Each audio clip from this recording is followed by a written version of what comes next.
আসসালামু আলাইকুম প্রিয় শুভাকাঙ্ক্ষীগণ। এখন আমরা সপ্তম শ্রেণীর গণিত সমানুপাত ও লাভ ক্ষতি অধ্যায়ের 2.1 অনুশীলন 4 নম্বর অঙ্কগুলো করব। এখানে লক্ষ্য করুন, বলা আছে নিচের রাশিগুলোর চতুর্থ সমানুপাতি নির্ণয় করো। তার মানে প্রথমটা দেয়া আছে, দ্বিতীয় দেয়া আছে, তৃতীয় দেয়া আছে, চতুর্থ নির্ণয় করতে হবে। এটা কিছুটা 3-এর শূন্যস্থান পূরণের মতোই, আমরা সেম সূত্র ইউজ করব। আচ্ছা, তাহলে লক্ষ্য করুন, তাহলে আমরা জানি কি প্রথম রাশি গুণ চতুর্থ রাশি সমান দ্বিতীয় রাশি গুণ তৃতীয় রাশি। তাহলে যদি আমরা প্রথম রাশির মান বসাই, প্রথম রাশি আছে কত 5 গুণ চতুর্থ রাশি নাই, তাহলে চতুর্থ রাশির জায়গায় চতুর্থ রাশি রেখে দিব সমান দ্বিতীয় রাশি হচ্ছে 7 গুণ তৃতীয় রাশি 10। আচ্ছা, এখন এখানে আমরা চতুর্থ রাশি বের করব, তাহলে চতুর্থ রাশি রেখে বাকিটাকে ওই পাশে নিয়ে যাব, তাহলে 5কে ওই পাশে নিয়ে যাব। এখন ওই পাশে আগে কি আছে, 10 আর 7 গুণ আকারে আছে, তাহলে 7 10-এ কত হবে 70। আর এখানে যে 5 চতুর্থ রাশির সাথে গুণ আকারে ছিল, সেটাকে যদি আমরা পক্ষান্তর করি তাহলে হবে ভাগ, সেক্ষেত্রে 5 70-এর নিচে ভাগ আকারে বসবে। এখন 5 দিয়ে যদি আমরা 70-কে ভাগ করি তাহলে 5 14 70, তাহলে চতুর্থ রাশি পেলাম আমরা 14। সুতরাং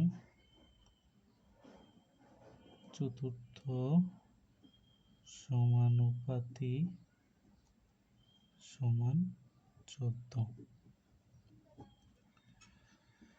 আচ্ছা, এরপরে খ গ দুইটা অঙ্ক ক এর মতোই, শুধু সংখ্যাগুলো পরিবর্তন, এই জন্য আমরা খ আর গ করছি না। এই দুইটা আপনারা চেষ্টা করবেন। ঘ নম্বর অঙ্কটা করতেছি, একটু খেয়াল করেন। এটা হচ্ছে কি প্রথম, এটা দ্বিতীয়, এটা তৃতীয়, চতুর্থটা বের করতে হবে। আচ্ছা, তাহলে আমরা আগের সূত্রটা সেম সূত্রটাই লিখি। কি লিখব?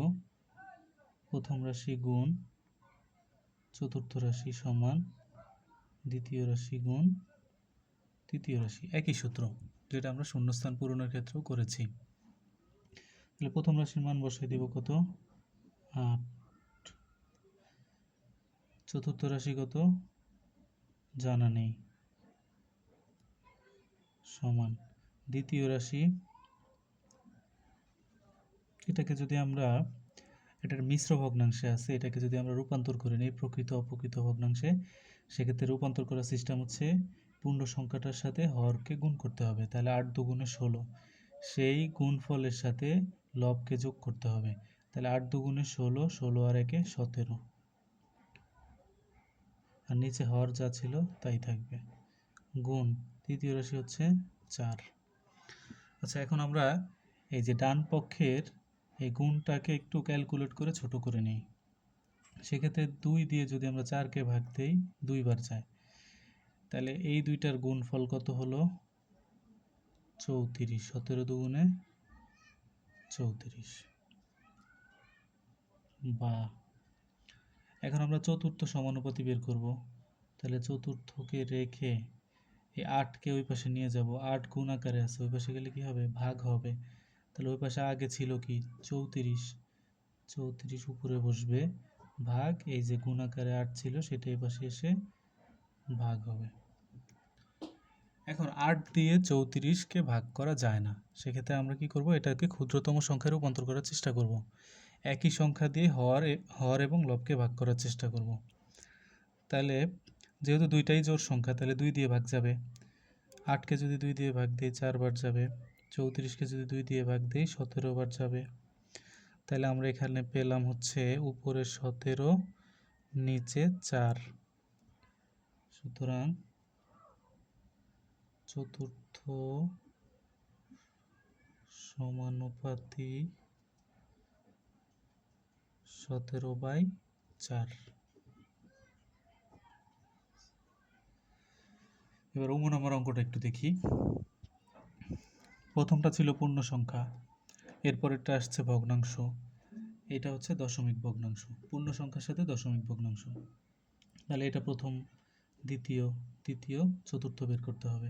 যেহেতু আমাদেরকে সবগুলোর ক্ষেত্রেই বলছে চতুর্থ সমানুপাতি নির্ণয় করো, তাই আমরা সবগুলোতে চতুর্থটা বের করব। তাহলে একই সূত্র, প্রথম গুণ চতুর্থ সমান দ্বিতীয় গুণ তৃতীয়। তাহলে প্রথম রাশি কত? 5 গুণ চতুর্থ জানা নেই, দ্বিতীয় 4.5 গুণ তৃতীয় হচ্ছে কত? 7। এখন একইভাবে যদি আমরা চতুর্থ বের করতে চাই তাহলে 5কে ওই পাশে নিতে হবে। সেক্ষেত্রে চতুর্থ সমান 5 গুণ আকারে আছে, ওই পাশে গেলে ভাগ হবে। তাহলে আগে আছে এই পাশে 4.5 গুণ 7, আর এখানে ভাগ আকারে বসবে কত? 5। এখন আমরা এটা ক্যালকুলেট করলে অ্যান্সার পেয়ে যাব। ক্যালকুলেশনের ক্ষেত্রে খেয়াল রাখতে হবে দশমিকটাকে আমরা পূর্ণ সংখ্যায় রূপান্তর করে নিলে ভাগ করাটা সহজ হবে। কিভাবে রূপান্তর করব? এখানে আমরা এই 4.5-এর দশমিকটা তুলে দিব। দশমিকটা তুলে দিলে এখানে কত হবে? 45।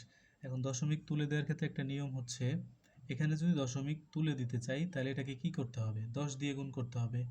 4.5কে 10 দিয়ে গুণ করলে কত হয়? 45।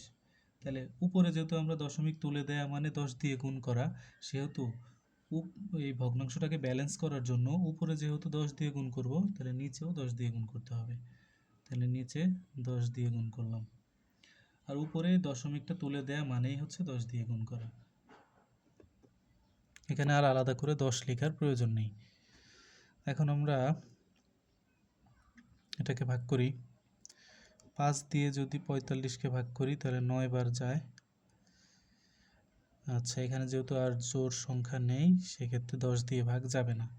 সেক্ষেত্রে আমরা পাইছি হচ্ছে উপরে কত? 7 নং 63, আর নিচে হচ্ছে 10।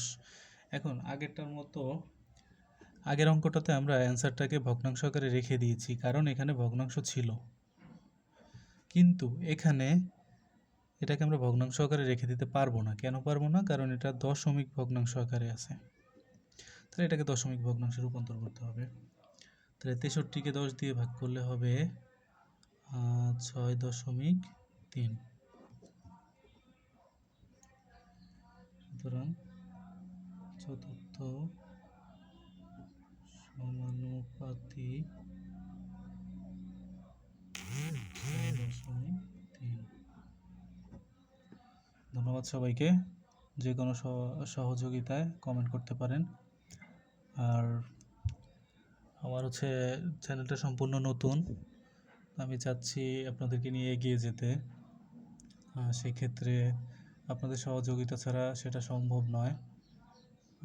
চ্যানেলটাকে সাবস্ক্রাইব করবেন, লাইক কমেন্ট করবেন, আর ভিডিওগুলো যদি শেয়ার করেন তাহলে খুব বেশি উপকৃত হব। ধন্যবাদ।